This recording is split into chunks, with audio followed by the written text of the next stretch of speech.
Usap-usapan recently ang isang maduming ilog pero for a good reason. Matapos itong linisin in 10 days. Talaga namang deserve nito mag-viral dahil pinatunayan nitong may magagawa ang pagtutulungan. Tara, let's change the game sa pangangalaga ng kalikasan. Libo-libong kilo ng basura.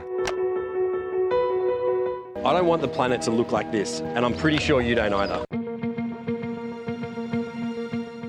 Tingin nyo, posibleng alisin yan sa bahagi ng Taguig Pateros River in just 10 days? This river used to be a vibrant fishing ground, and now it is completely covered in rubbish. Man, this is so brutal. Whoa, I just got a really bad stink. Kinaya yan sa viral post ng Australian national na si Mike Smith. Pero syempre, hindi siya nag-iisa.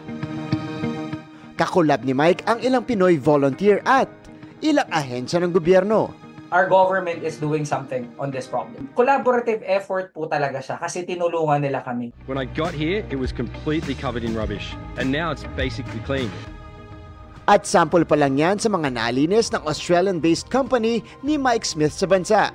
Nasa listahan din ang ilang estero sa Maynila, pati Tanza Marine Tree Park at iba pang bahagi ng Navotas.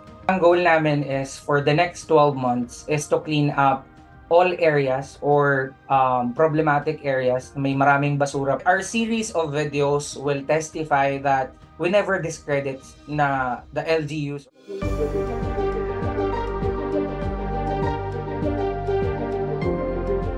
O diba? Hindi imposible. Pero di pa tapos ang misyon. Dahil ang maintenance ng Taguig Pateros River, itutuloy ng Taguig City Hall at munisipyo ng Pateros. Katuwang ang ibang government agencies. Makikita nyo to noon, wala ko kayong makikitang tubig. Puro yan ay damo, water lily at basura.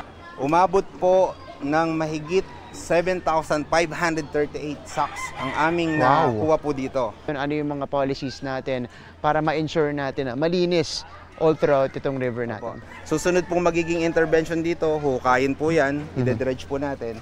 Ang susunod naman po, maglalagay kami ng mga trash trap. Ilang linggo pagkatapos mag-viral ang video ng cleanup dito sa Taguig Pateros River, mag-iikot tayo para i-check yung sitwasyon nito ngayon.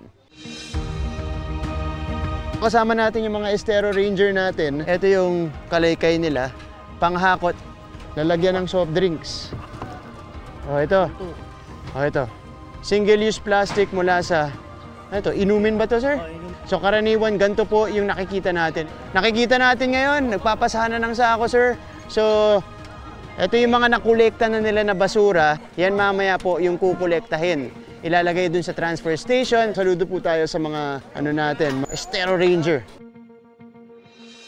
Lagi na po nating tatandaan na ang kalinisan nagsisimula sa sarili nating bakuran. So, again, reminding everybody, be mindful of your waste dahil yung mga basura po natin sa atin rin po.